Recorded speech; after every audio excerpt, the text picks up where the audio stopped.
gente, nós estamos aqui então para mais um fórum interestadual de debates do nosso setor. Aconteceu muita coisa, tem acontecido muita coisa na área tributária aí esse tempo todo. Foi aprovada no Senado, o texto do Senado e com emendas, então deve voltar para a Câmara. E o doutor Damasceno quer nos dizer um pouco o que é que foi aprovado, enfim, qual é que está a situação hoje, né?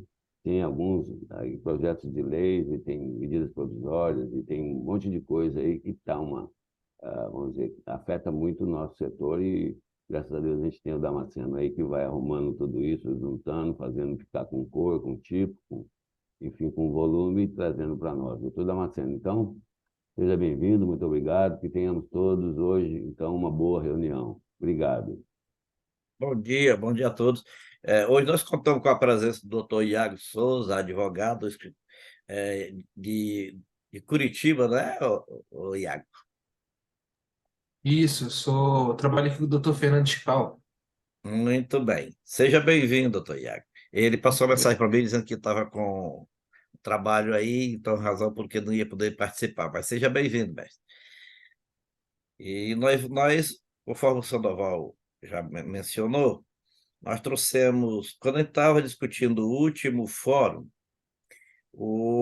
a Comissão de Constituição e Justiça do Senado Federal estava aprovando, e aprovou, sim, o relatório o relatório do relator, né? Sobre a PEC 45, 110 e a 46. No final da história, a 110 e a 46 foram consideradas prejudicadas porque os seus teores foram embutidos na 45, então virou somente a 45 que veio da Câmara Federal. Em seguida, no dia 8, já foi levado a plenário e, em 2 votações, foi aprovada com algumas modificações. Então, nós vamos comentar um pouquinho sobre isso, os próximos passos, mas eu queria chamar bem a atenção para o segundo item, que parece simples, mas ele deve ser o centro das atenções do setor atacadista, porque isso poderá, de imediato, a partir do dia 1º de janeiro de 2024, trazer um acréscimo na carga tributária bem significativo. Então, vamos comentar isso lá e até abrir uma frente de trabalho no sentido de nós proteger o setor atacadista e distribuidor dessas decisões que estão tramitando no Congresso Nacional. Então, vamos lá.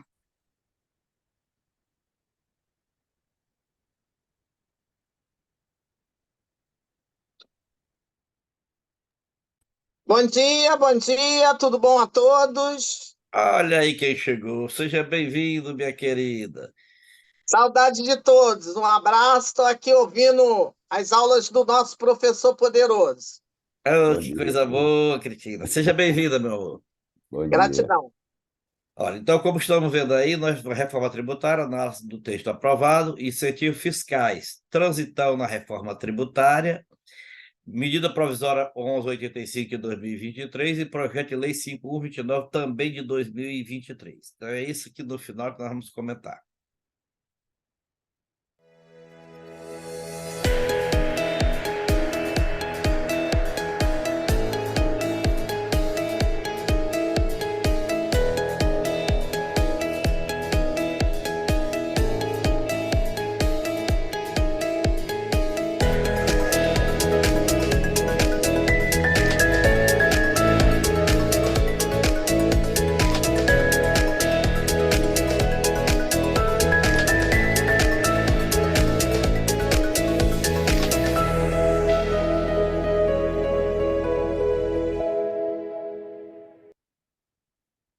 Então, vamos lá. Reforma tributária, tramitação das PEC 45, 2019, 110, 2019 e 46, 2022, como eu já disse, essas duas últimas foram consideradas prejudicadas em virtude de ter sido incorporada pela 45. Na CCJ do Senado, teve o relatório do senador Eduardo Braga, o mesmo foi o relator no plenário. E vamos ouvir o que ele disse no final, como é que ficou, em resumo, a matéria sobre isto. A proposta para modernizar e simplificar o sistema tributário brasileiro traz, entre outros pontos, o fim do efeito cascata. Com a mudança, a tributação vai gerar um crédito para descontar na etapa seguinte. A cobrança muda da origem para o local de consumo do bem ou serviço. 5 tributos, PIS, COFINS, IPI, ICMS e ISS, serão transformados em 2, Contribuição Federal sobre Bens e Serviços, CBS, e Imposto sobre Bens e Serviços, IBS, destinado a estados e municípios. O IBS, junto com a CBS, vão compor o Imposto sobre Valor Agregado, IVA. Cada novo tributo terá um período de transição. A CBS será totalmente implantada em 2027, já o IBS em 2033. Também será criado um imposto seletivo para taxar produtos prejudiciais à saúde e ao meio ambiente. O imposto seletivo, objeto da emenda 823, causou polêmicas tanto na Câmara dos Deputados como nesta Casa. Em nosso substitutivo aprovado na CCJ, conseguimos, com a ajuda dos nossos pares, melhorar a estrutura desse novo tributo, inclusive proibindo a sua incidência sobre operações de energia elétrica e telecomunicações. Pelo texto, o sistema tributário terá uma alíquota padrão, a ser definida em lei complementar no ano que vem. Alguns setores da economia, como saúde, educação e agropecuária, terão desconto. Vão pagar 40% da alíquota padrão.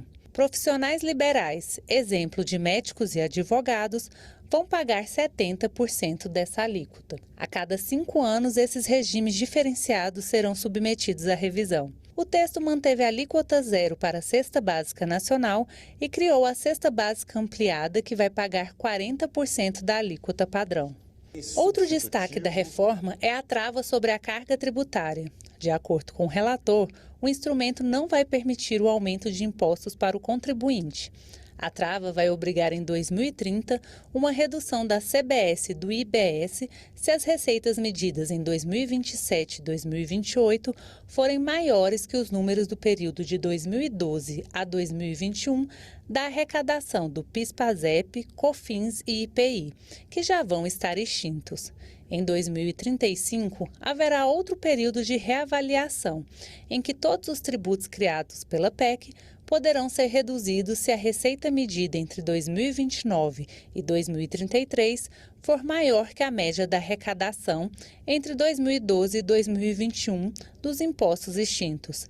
Ambos os cálculos levarão em consideração o PIB. Temos a firme convicção de que o contribuinte, na condição de consumidor, não pode continuar a sustentar o peso do Estado. A fixação de um teto com base em alíquotas pré-determinada é medida temerária, aleatória e carente de tecnicidade, que colocará em risco as finanças de todos os entes federados.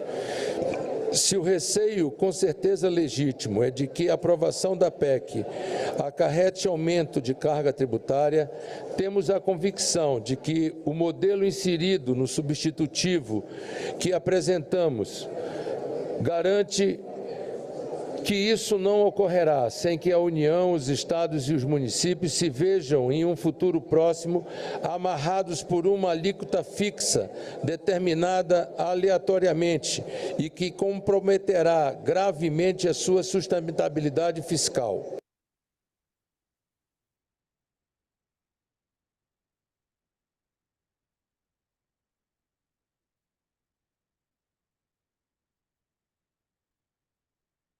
Muito bem, nós tivemos aí esse resumo do que foi apresentado na Câmara Federal por ocasião do término da votação deste projeto. Nós vamos continuar agora analisando a matéria.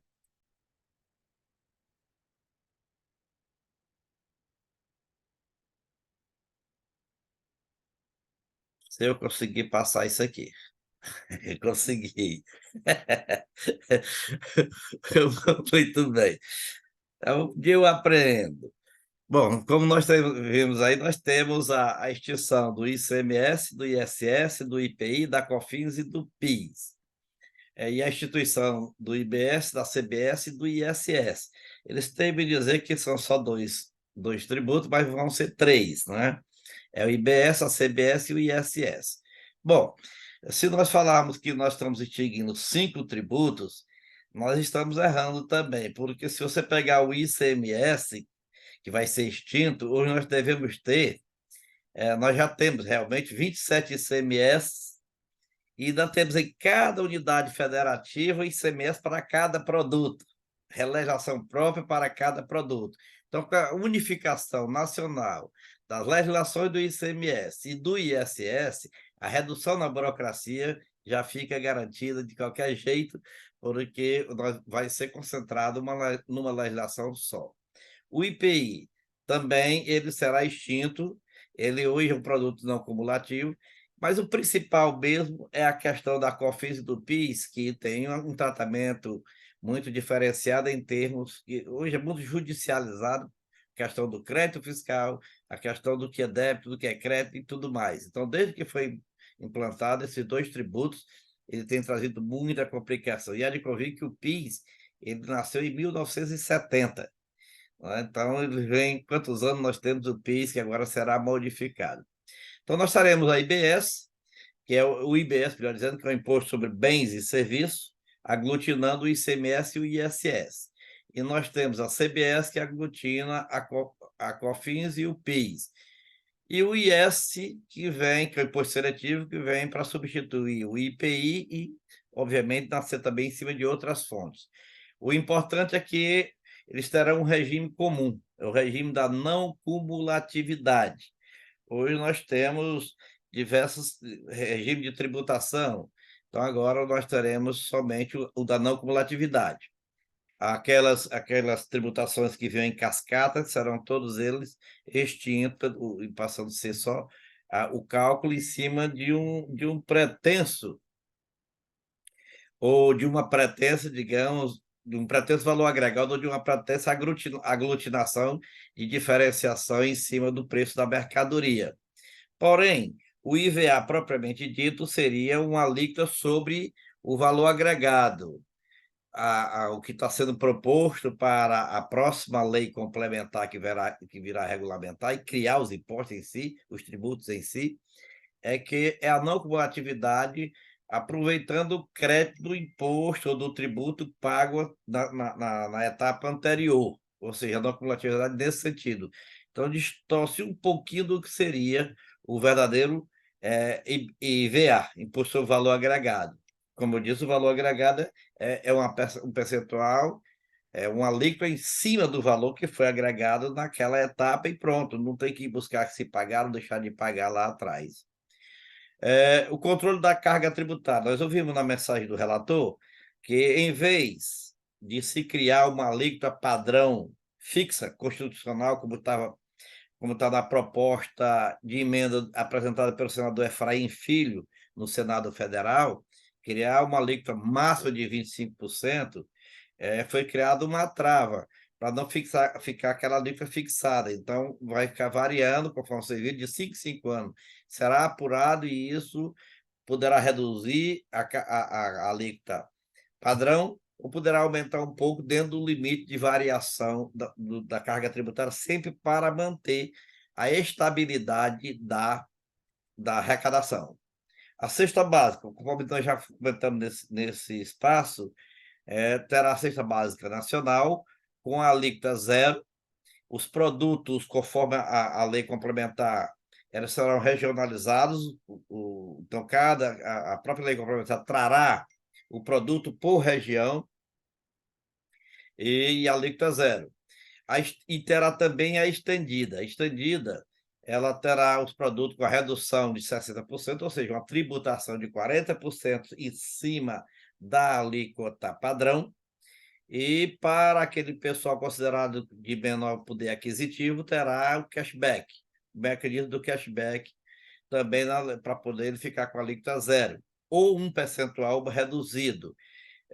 Esse cashback será estabelecido através da lei complementar. O importante é que a PEC aprovada, o texto da PEC aprovada, estabelece uma lei complementar única para tudo isso, para a CBS, para o IBS e para o ISS. Então, não terá uma lei complementar criando a CBS e não terá uma lei complementar criando o IBS. É uma lei complementar só criando tudo, estabelecendo as regras matrizes de todos esses tributos. A estadidade, como eu disse, tem essa alíquota de 60%, pagando somente 40%.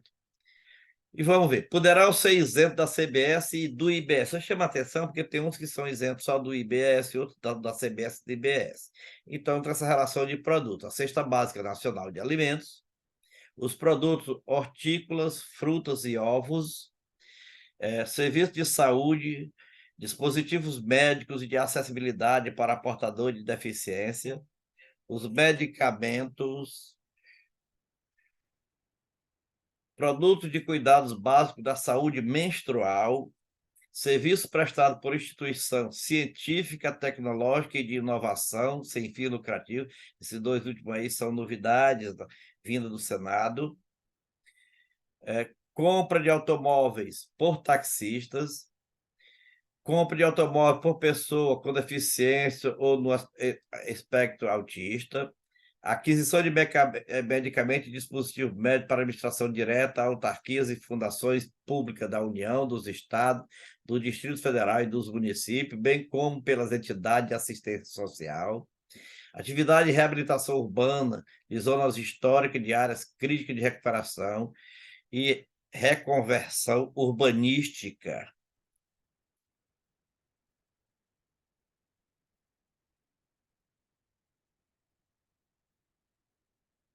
Agora do IBS. Serviço de transporte público coletivo de passageiro, rodoviário, metroviário de caráter urbano, semiurbano, metropolitano.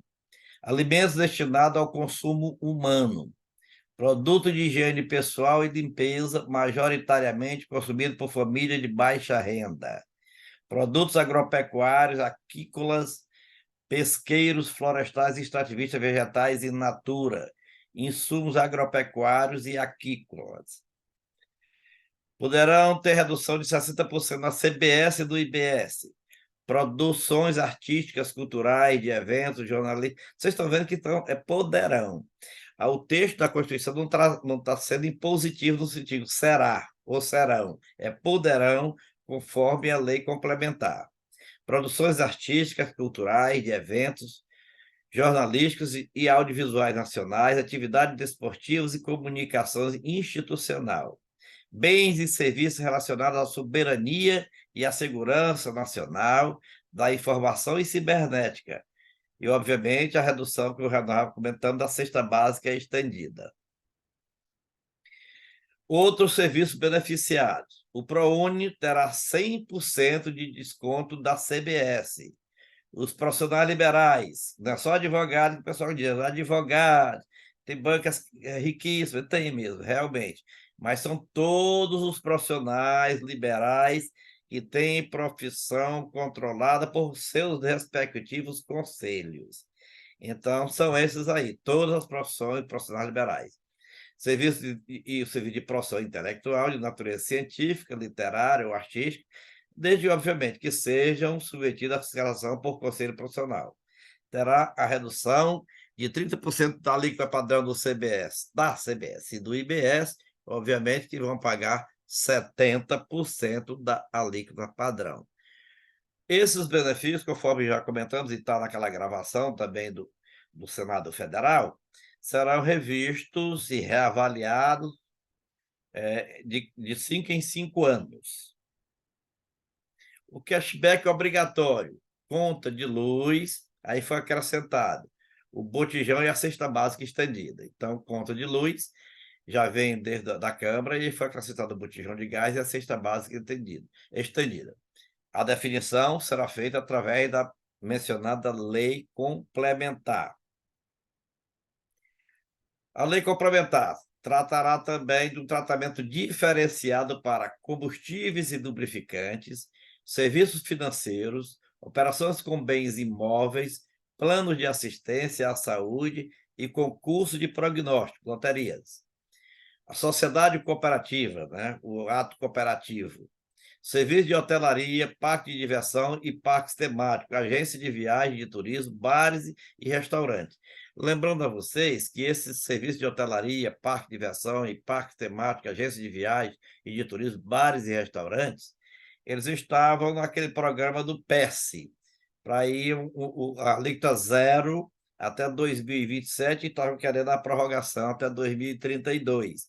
Então, o projeto, o APEC, lançou isso para a lei complementar, que deverá sair no prazo de 180 dias da publicação, da publicação não, não é publicação o termo certo, porque é feito pelo Congresso Nacional.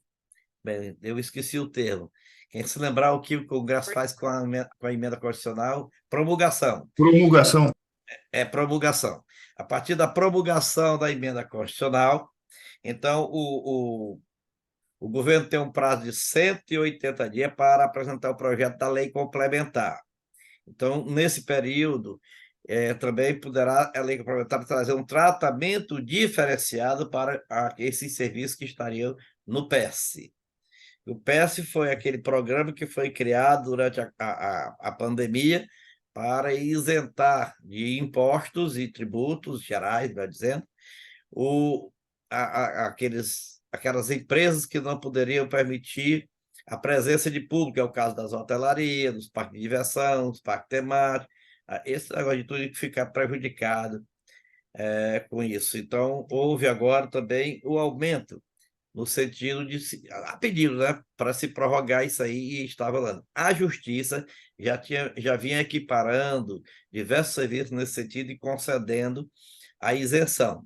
Porém, agora, na proposta, foi tirado do PES e colocado para um tratamento diferenciado a ser estabelecido através de lei complementar.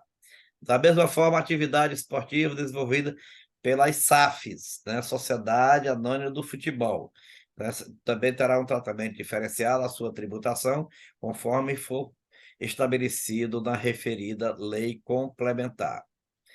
Do mesmo jeito, a aviação regional, operações alcançadas por tratamento ou conversão internacional, inclusive referente a missões diplomáticas, repartições consulares, representações de organismos internacionais e respectivos funcionários acreditados, ou seja, aqueles que recebem autorização em relação a essas repartições. Serviço de saneamento e de concessão de rodovias, serviço de transporte coletivo de passageiro, rodoviário, intermunicipal e interestadual, ferroviário, hidroviário e aéreo, também poderão ter um tratamento diferenciado no texto da lei complementar, que será analisada pelo Congresso Nacional. Operações que envolvam a disponibilização da estrutura compartilhada dos serviços de telecomunicação. Operações com microgeração e mineração distribuída, mini-geração, melhor dizendo, microgeração e mini-geração, distribuição de energia elétrica, inclusive o sistema de compensação de energia elétrica para aquelas produções das energias eólicas, etc. Bares e serviços que promovam a circularidade da economia. Bens e serviços, melhor dizendo, bares não, parece que eu estou querendo tomar uma, né?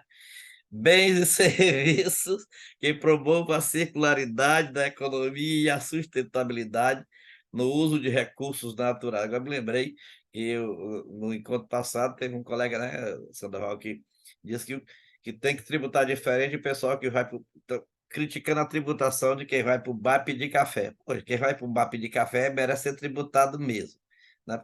Tem que ir para o bar pedir uma cervejinha gelada, um chopp, um vinho, um uísque, pedir café no outro canto, rapaz, não é em bar, não. Economia e a sustentabilidade do uso de recursos naturais. Entidade pública sob regime especial com independência técnica, administrativa, orçamentária e financeira. Esse é o comitê gestor, pessoal, que vai ser criado em substituição àquela proposta de um comitê federativo. Esse comitê gestor ele terá o mesmo formato muito semelhante do Comitê Gestor do Simples Nacional, que funciona muito bem. Então, ele será uma entidade pública sob regime especial, com independência técnica, administrativa, orçamentária e financeira. Será composto por 27 membros representantes de cada estado do Distrito Federal, 26 estados, né? E um do Distrito Federal, indicado pelo próprio estado. E o Distrito Federal, obviamente. E mais 27 membros representando o conjunto de municípios.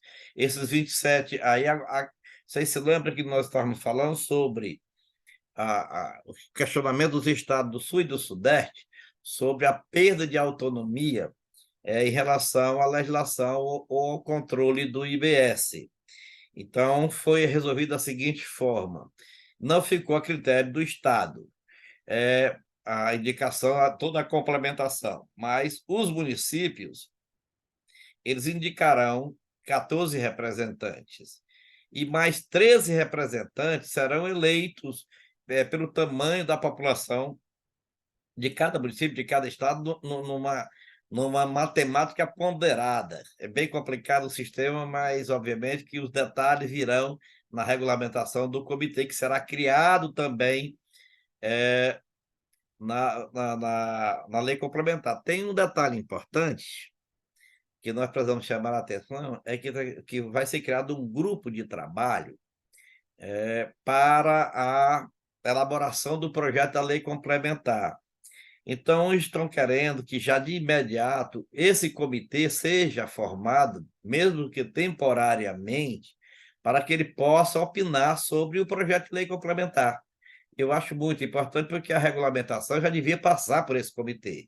Então, tem uma proposta no sentido de que o comitê seja instituído e empossado mesmo antes do projeto de lei complementar, que terá o prazo de 180 dias para ser apresentado. O presidente do comitê gestor terá que ser aprovado em sabatina no Senado Federal. Depois de indicado, ele vai para o Senado Federal. Poderá ser convocado para prestar informações à Câmara Federal e ao Senado Federal. Terá funções normativas e administrativas e será responsável pela arrecadação do IBS e a consequente distribuição aos estados, ao Distrito Federal e aos municípios. Então, será quem arrecadará e partilhará esses valores arrecadados. Inclusive, tem uma parcela que a gente vai ver, que será destinada ao Fundo Regional, Desenvolvimento Regional. Caberá, além dos órgãos de controle, que são os tribunais de contas, a justiça apropriada não será ou não serão os tribunais regionais nem os tribunais estaduais, para que haja decisão unânime, não haja conflito de decisão. A Constituição já está trazendo que é competente para dirimir e julgar os conflitos entre os entes federativos ou entre estes e o comitê gestor, o Superior Tribunal de Justiça. Então, a decisão, obviamente, será centralizada, ficará mais garantido do que ficar com diversas decisões, conforme que encontrarem, para que as justiças estaduais ou mesmo federais, regionais, não possam ter competência para os casos que envolvam as relações dos estados com o próprio comitê gestor. Bem, o Fundo de Desenvolvimento Regional, o FDR, servirá para compensar os estados com o fim dos incentivos fiscais do ICMS. Esse fim do incentivo fiscal do ICMS está previsto para o 31 de dezembro de 2032. 1º de janeiro de 2033 já não terá mais. Ele será de 60 bilhões até 2043, de forma parcelada a cada ano. Em 2029, 8 bilhões será passado pela União para o fundo. E assim por diante até 2043, para ir compensando os estados e o Distrito Federal por alguma perda de arrecadação, por perder alguns investimentos nessas regiões, em virtude de alguma empresa que possa sair por não existir mais os incentivos fiscais. Bem, critério de distribuição do fundo: 70% vai pelo fundo de participação dos estados, né? Então, hoje já tem um percentual. Como é que funciona o fundo de participação dos estados nas arrecadações federais? Então, o mesmo critério será utilizado em 70%. E 30% também atendendo a demanda dos estados do Sul e do Sudeste, que queriam uma participação bem maior. 30% será de uma forma também ponderada pelo número de habitantes de cada estado. Então, pela população, pelo regime populacional de cada estado, é que vai ser os 30% distribuído esse fundo de participação. Nós vemos aqui o seguinte: o imposto seletivo, ele terá a alíquota definida por lei, manutenção do princípio da anterioridade. Aliás, os impostos vão ser criados, os tributos. Terá a alíquota definida por lei, manutenção do princípio da anterioridade e da finalidade extrafiscal, esse aqui é o seletivo mesmo. Não incidirá sobre o setor de telecomunicações e de energia elétrica, poderá incidir sobre armas e munição, exceto quando destinado à administração pública. Esse é o imposto seletivo que vem para substituir IPI, e ele terá, obviamente, uma alíquota definida em lei complementar. A lei complementar será a mesma lei que, para poder não haver muita discussão, é uma lei complementar só. Ela vem com o princípio da anterioridade, ou seja, não poderá ser exigido no ano que for alterado ou que for instituído. Ele terá finalidade extrafiscal. O que é isso? Não terá finalidade arrecadatória, terá finalidade de controle. Não incidirá sobre os setores de telecomunicação e de energia elétrica, como você viu na declaração do relator, poderá incidir sobre armas e munição, exceto quando destinado à administração pública. Poderá incidir sobre combustíveis, poderá. Incidirá a uma alíquota de 1% sobre a extração de recursos naturais não renováveis, incluindo minérios e petróleo, destinando 60% da arrecadação para os estados e municípios, e 40% conforme a lei complementar. A Zona Franca de Manaus. O relator tirou o imposto seletivo da Zona Franca de Manaus e criou uma contribuição de intervenção sobre o domínio econômico, a CID, para a região, com o intuito de, segundo ele, manter vantagem competitiva. Essa CID também, agora, no fechar, já depois de aprovado o relatório, foi aprovada uma emenda que essa CID também irá atender os estados da região norte, entre eles o Acre e os demais, Roraima, que ficam naquela região. Então, é a região da Amazônia, e não só a Zona Franca de Manaus. Igrejas e templos saíram vitoriosos. O texto aprovado altera o artigo 150 da Constituição Federal para proibir o poder público de instituir, isso é imunidade pura, instituir imposto sobre entidades religiosas, templos de qualquer culto, inclusive suas organizações assistenciais e beneficentes. Hoje, o texto da Constituição diz o seguinte: em templos de qualquer natureza. Templos de qualquer natureza. Então, eles expandiram aí, templos, entidades religiosas que foram acrescentadas, templo de qualquer culto, que é de qualquer natureza, inclusive suas organizações assistenciais e beneficentes. Isso, pessoal, significa imunidade tributária, que é uma isenção prevista no texto da Constituição. Incentivos fiscais. É isso que eu quero chamar a atenção dos senhores. Na reforma tributária, eles são mantidos. Não sei se lembram que quando houve a prorrogação dos incentivos fiscais para o comércio e alguns outros segmentos, naquele PLP número 5, foi previsto que a partir de 2029, 2030, 2031 e 2032, ia haver uma redução gradual nos incentivos fiscais para ser extinto totalmente no dia 31 de dezembro de 2032. Isso foi mantido, porém o texto com uma nova nomenclatura. Está previsto que não se aplicará essa redução proporcional a partir de 2029, conforme o texto da Lei Complementar número 160, mas será conforme a PEC 45, que eles vão constitucionalizar essa redução. Então, fica no mesmo sentido, por isso que eu botei mantidos. Por quê? Porque fica o mesmo tratamento, só que o fundamento legal será outro. Porém, o que nos chama a atenção é essa MPV 1185 e esse PL 5129. Ele pretende, os dois dispositivos estão tramitando no Congresso Nacional, na Câmara Federal, e diz o seguinte: haverá um crédito, digamos, os incentivos fiscais do ICMS e outros concedidos pela União só não serão tributados pelo PIS, pela COFINS, pelo Imposto de Renda da Pessoa Jurídica e pela Contribuição Social sobre o Lucro, se forem consideradas subvenções para investimentos. E autoriza a Receita Federal a classificar esses incentivos fiscais como subvenções para investimentos ou como subvenções para o custeio.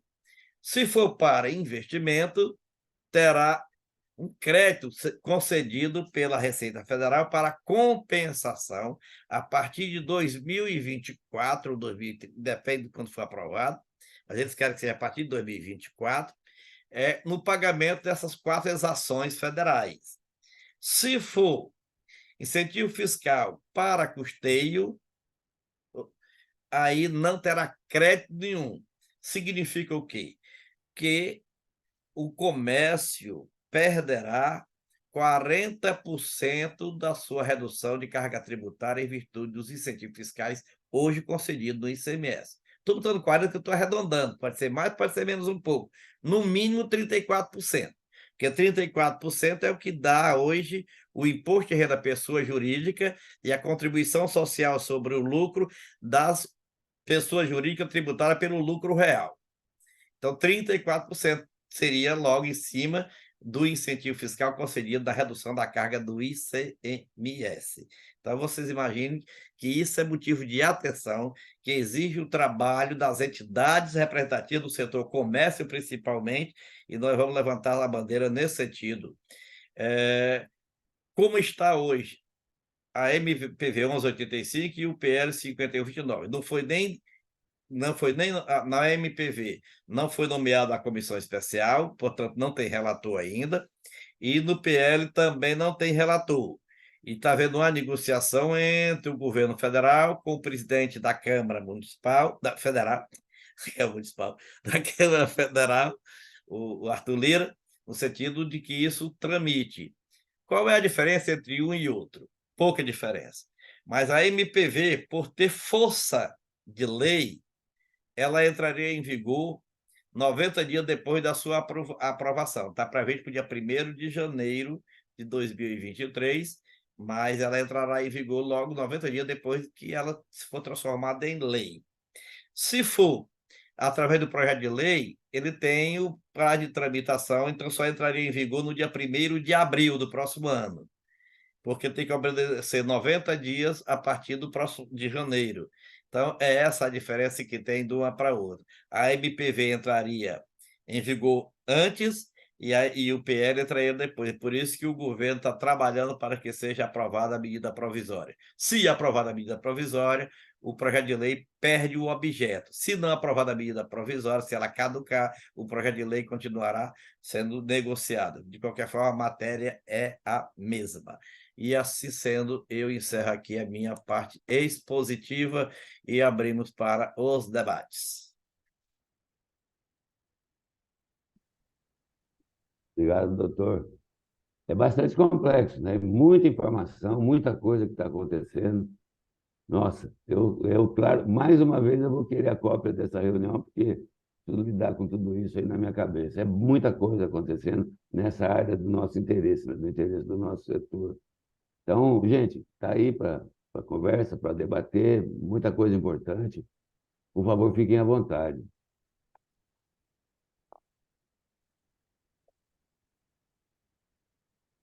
Doutor Iago, o senhor tem alguma consideração a fazer? Não, acho que foi muito bem exposto, parabéns, doutor. Eu acho que a reforma tributária ela vai trazer bastante novidade, a gente tem que estar preparado. E eu gosto, quando eu discuto o tema, sempre de alertar sobre o imposto seletivo, que eu acho que ele pode ser um grande problema, conforme a política do governo de plantão. Isso aí, ele querer aumentar a arrecadação sem nenhum limite, justificar na extrafiscalidade, é bem complexo para os contribuintes ficarem impugnando essas políticas de turno. Mas meus parabéns pela apresentação mais uma vez. Obrigado, doutor. Agora eu gostaria de ouvir a Cristina. Eu estou meio assustada. Nós tivemos até uma palestra com o Alessandro, né? O que me está me incomodando é um pouco da tranquilidade do setor nacionalmente, né? Estou até meio assim, porque o que a gente entende aí, com a licença, né, da palavra, quem não me conhece, nós estamos, merda é pouco, né? E, e eu queria agora, nós vamos ter até uma reunião na ABAD, né, agora final do mês. Eu não estou entendendo a posição da entidade nacionalmente, né? Estou querendo até entender, estou voltando a participar de novo, porque isso daí, tanto que a gente queria tantos anos a reforma tributária e essa reforma para o nosso setor, e até alguns outros também, mas em especial do nosso, que a gente está falando aqui, é uma derrota total, na minha visão, né, doutor? Como é que vai ficar esse negócio? É assustador o aumento, a questão dos incentivos que a gente conseguiu. Quer dizer, queria ouvir mais o senhor um pouquinho sobre essa questão aí. O que o senhor vê aí? Nós já é uma vida complicada o nosso setor em cada estado, né? Tudo bem, mas é um aumento assustador, né, de carga tributária. Nós não vamos conseguir. Como é que a gente vai? Mas é o consumidor que vai pagar. O mercado está quebrado nacionalmente, o consumo caiu assustadoramente, né? A renda per capita de cada um, principalmente no nosso estado, é assustador. Agora eu também não sei, né, se é só no meu. Eu queria te ouvir. Cristina, é o seguinte, eu botei os dois temas para chamar a atenção, porém, a reforma tributária ela não está ruim. Digamos, seria melhor se não tivesse as exceções, porque a alíquota básica, o padrão, ela seria bem menor, ela geraria em torno de 22%, 23%. E em virtude desse excesso de exceções, para atender alguns segmentos, para ir adequando devagar. É por isso que eles estão falando, para reavaliar a cada 5 anos, para ver se vai tirando. A proporção que for tirando algumas exceções, a alíquota matriz, a alíquota padrão, vai caindo. Hoje, a alíquota padrão máxima ela chegará a 27,5%. É alta, porque a maior que nós temos no mundo é 27%. Né? Então, ela é alta, então chegaria a 27,5%, podendo ficar em 27%. Mas só por desburocratizar, diminuir as obrigações, diminuir o trabalho do empreendedor, ela já é 1000 vezes melhor do que o manicômio que o pessoal resolveu chamar, que existe hoje. Agora, eu coloquei os dois temas para chamar atenção. Um não tem nada a ver com a reforma tributária, que é exatamente a questão dos incentivos fiscais, que nós devíamos nos concentrar nesse trabalho, que é a medida provisória 1185, que já tem proposta de emenda nela, regulamentando um texto ideal para nós, né? Que inclusive é do representante do Partido Progressista, o Ciro Nogueira. Ele apresentou uma emenda que eu acho ela muito conveniente. O projeto de lei ele é mais rígido, ele é mais complicador. Então, nós teríamos que trabalhar para aprovar essa medida de uma forma mais suave, a medida provisória, de uma forma mais suave, e extinguir a proposta do PL. Então, eu acho que é isso que nós temos que unir as entidades nesse sentido. Eu, a partir de hoje, vou abrir com as entidades do Nordeste, nós estamos aí com o pessoal da CAD, nós estamos com o pessoal da ASDAB, no sentido de abrirmos uma frente de trabalho apoiando a emenda em cima da MPV 1185, que já foi pedido nesse sentido. E isso, obviamente, deverá se expandir para o Brasil todo, porque é de interesse geral. É de interesse geral que não haja, que se aguarde, se trabalhou-se tanto para se aguardar a reforma tributária, porque que não pode esperar até lá. Então, que se trabalhe para que não haja modificação no tratamento tributário dado aos incentivos fiscais, aos fundos, tudo que hoje existe, que não é só do ICMS, para nós é do ICMS, mas para a indústria, por exemplo, são outros incentivos fiscais que estão querendo tributar, inclusive incentivo fiscal dado pela própria União Federal. Então, acho que nós devemos levantar uma bandeira e é isso que eu estou agora invocando aqui nesse espaço para que nós possamos avançar nesse sentido. Aqui no Rio a gente está passando a questão do incentivo fiscal, nós temos um incentivo, é o único no Brasil que reduz a carga tributária do próprio varejo, né? Porque aqui eu reduzo a ST do varejo. E também reduzo a alíquota também, porque como eu sou substituto, o senhor sabe, o nosso incentivo aqui não tem no Brasil. Você tem até a nossa cadeia, mas não tem o do varejo, que é o nosso caso aqui. Nós somos o substituto. Será também tem do varejo, Cristina. Tem do varejo, né? Mas tem da ST? Desde o ano 2008. Mas da submissão tributária? Sim. Ele reduz a ST e a alíquota também do varejo? Sim. Então, como é que eu vou fazer agora? Agora nós estamos com uma questão aqui que eles querem tirar o produto da submissão tributária, anula completamente nosso incentivo, e temos essa questão aqui de taxar, igual você colocou agora. Eu acho que para o nosso setor é muito complicado, ninguém vai sobreviver a isso. Então, eu acho que eu estou voltando a participar hoje aqui da reunião de vocês, estou um pouquinho desatualizada. Vocês já levaram essa consideração à nacional, à ABAD, algum posicionamento? Acredito que você já deve ter levado. Nós já comentamos aqui esse assunto, mas nós não levamos oficialmente a ninguém ainda não, Tá. Cristina. Mas como a coisa complicou mais um pouco, acho que é hora de se levantar a bandeira. É a hora, é a hora agora da gente unir força, né? Porque senão nós vamos ser muito prejudicados nesse primeiro momento, entendeu? Você sabe aquela música da Fafá de Belém? Eu estava cantando aqui já para você faz tempo. E assim, abandonado por você.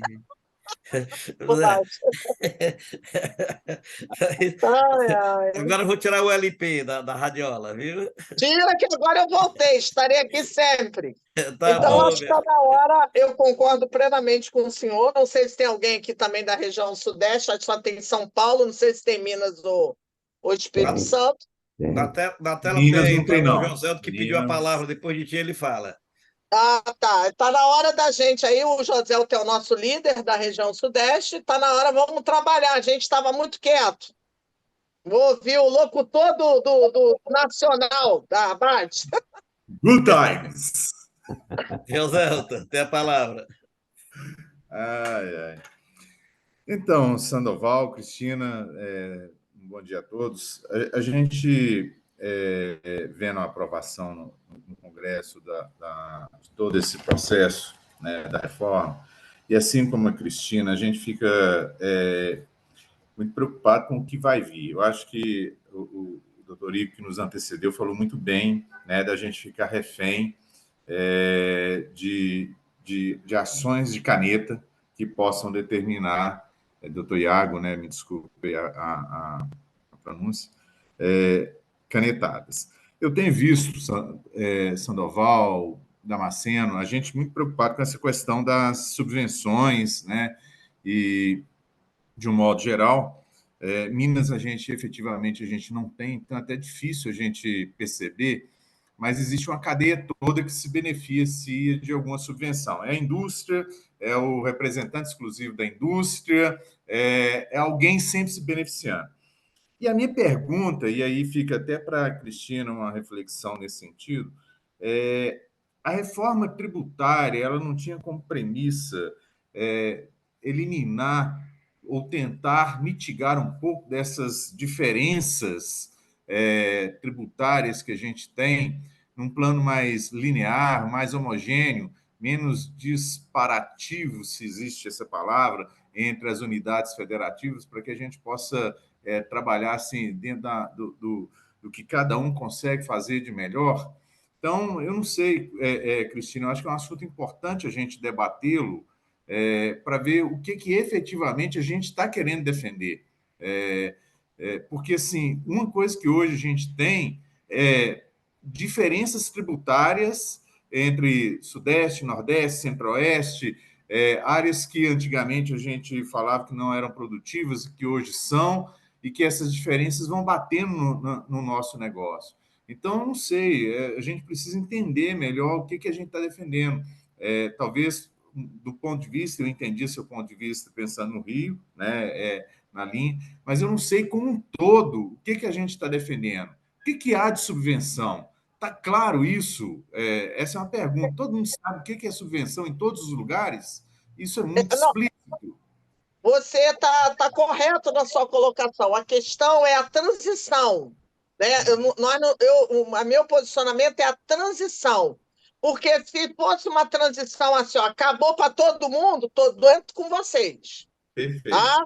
Eu Tô tirando as defendo junto mãozinhas, com hein? vocês, tranquilo. Então, vai acabar, acaba agora, acabou. Mas a questão é essas transição e essas liberações de alguns setores. Isso aí a gente volta para a guerra fiscal de novo. Então, nós Exato. temos que se posicionar, ou tudo ou nada, entendeu? Essa é a minha questão. Por exemplo, se hoje falasse assim, ó, a partir de 1º de janeiro de 2027, acabou tudo. Eu ia soltar foguetes. Ó, agora, quando começa a liberar, a abrir a mão, aí, com a licença da palavra, FP. Entendeu? Cristina, é bom esclarecer, o José. Poderosa é poderosa. Mas vamos esclarecer, Cristina. Tire essa preocupação, porque não vai haver diferenciação, o tratamento vai ser uniforme. A transição da reforma ela só vai começar a partir de 2029, conforme estava previsto, inclusive, na própria Lei Complementar número 160. Então, quanto à reforma tributária, não se preocupe com transição, porque a transição que traz confusão não interessa nada para o contribuinte. A transição que está trazendo confusão é a transição entre os entes federados. Então, é da União para os estados, estado para o município, isso aqui vai levar 40 e poucos anos, mas isso não vem ao caso para a gente. O que vem para a gente é o seguinte: no dia 1º de janeiro de 2027, acaba o PIS e a COFINS e entra em vigor a CBS. No dia 1º de janeiro de 2033, acabam-se o ICMS e o ISS, entra em vigor o IBS. Bom, de forma experimental, em 2029, o IBS entra em vigor com uma pequena parcela. Esse valor ele vai ser crédito para o ICMS e o ISS da forma da lei complementar. É só para que o sistema vá sendo implementado. Quando for no dia 31 de dezembro de 2032, o ICMS e o ISS ficarão extintos e estará pleno o IBS. Porém, não tem diferenciação de segmentos econômicos. A questão do segmento econômico, aí eu volto para o Joselton, é sobre as subvenções. Nós não estamos trabalhando em classificar as subvenções. Nós estamos trabalhando o seguinte: hoje nós temos diversos incentivos regionalizados, Estado para segmentos variados, e a União resolveu dizer o seguinte: pessoal, o que o Estado está abdicando da receita dele, ele não pode nos levar no mesmo caminhão. Eu quero o meu percentual. Então, o que significa o seguinte: se você tem uma tributação de 18% em cima de um produto. O produto é 100, você vai botar o preço final de 118, certo? Só para efeito de ilustração. Mas se você tem um incentivo fiscal de 10%, então esse produto vai cair de 118, o seu faturamento vai ser 108. Vamos dizer assim, né? Então, 18, 108.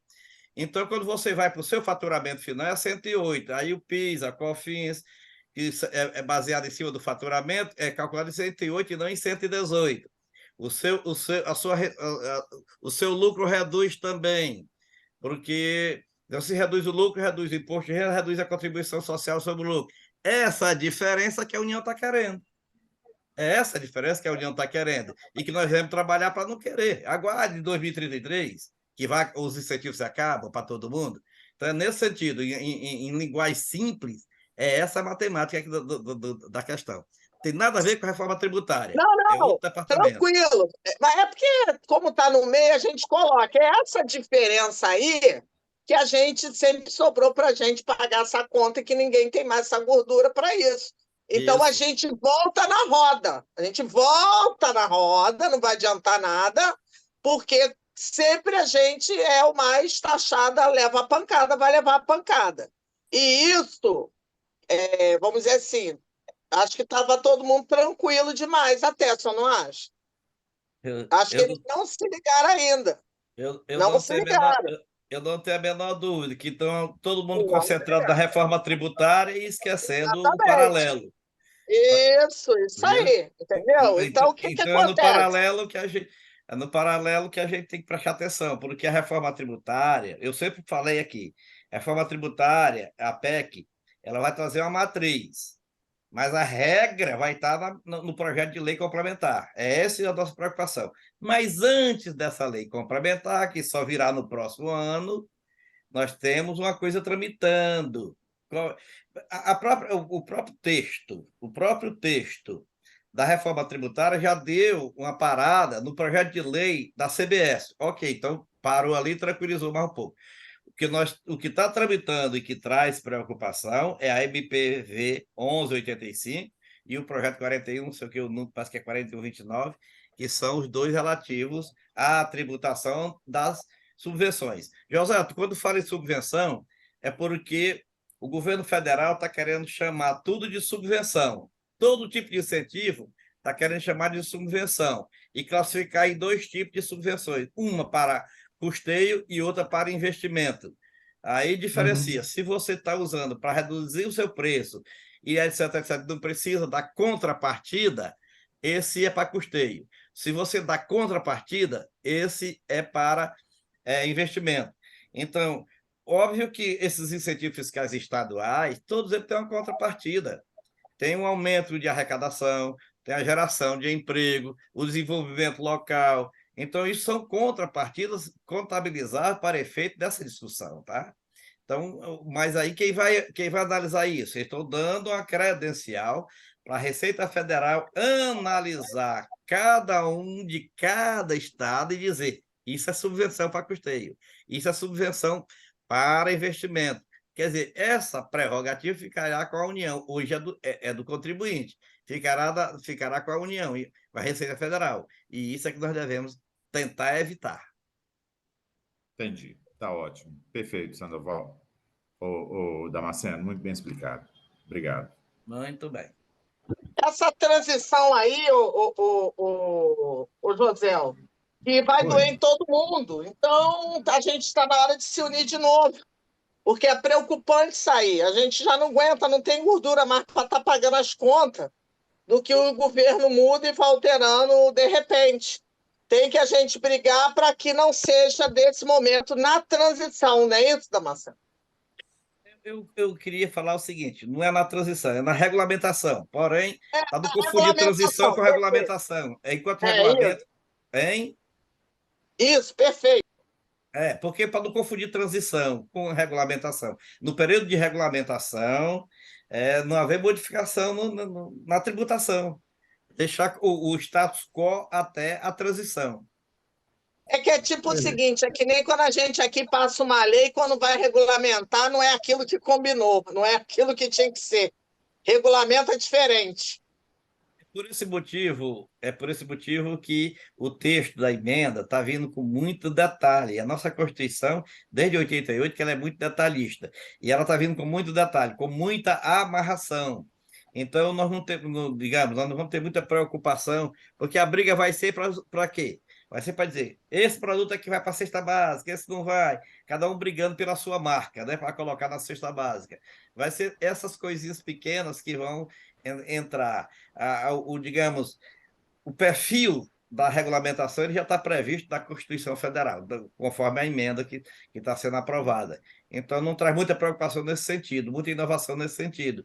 Mas a questão de marca por região, a questão de transferência, essas coisas assim, é que nós precisamos ficar atentos. O que preocupa quando a gente aqui vê a questão da subvenção, Damasceno, é por causa da variação que existe em torno de cada benefício, né? Então, você pega benefícios regionais, próprios de cada fazenda estadual, você pega um modelo de contabilização que cada beneficiado tem, né? Porque, em função do que a fazenda dá, ele cria um critério de contabilização.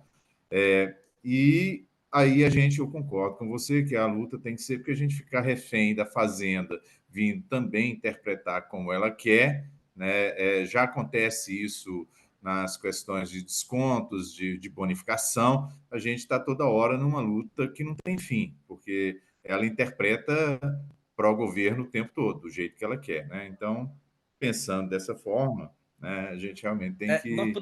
José, nós podemos resumir da seguinte forma: manutenção do PLP-5. É essa a bandeira.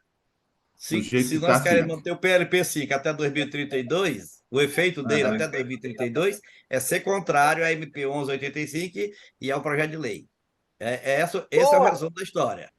Isso aí. É que seja que o PLP 05 ele mantenha até a data que foi combinado. Que é combinado Exatamente. não É cumprir com ele. Pronto. Esse é o resumo da obra. exatamente. Muito bem, Damasceno. Muito bem. Eu vou só fazer um comentáriozinho. Está muito bom, está aí com várias coisas na cabeça para a gente lidar. Se eu entendi toda a explicação, eu vou prestar atenção depois, quando o Damasceno mandar a cópia do vídeo. Eu também. Eu acho que o Tocantins faz parte da região norte. Se o que está proposto para a ampliação da Zona Franca de Manaus para os estados do norte, o Acre e o Tocantins entram. Eu acho que eles compõem o estado, a região norte. E considerando todas as variáveis tributárias que podem acontecer, até a gente ver o céu limpo, o estado do Tocantins pode ser, para muitos que utilizam Goiás, que utilizam o Distrito Federal, a salvação, a maravilhosa. Então, acho que eu só estou colocando essa pimenta aí nesse molho, porque se esses benefícios da Zona Franca forem estendidos para a região norte, conforme falou o senador Braga, que é o relator, Tocantins está na região norte. Então, é só para a gente botar essa coisa aí na nossa frente para conversar. Mas não entra não. É porque é o seguinte, eles criaram lá uma sub-região. Ah, tá.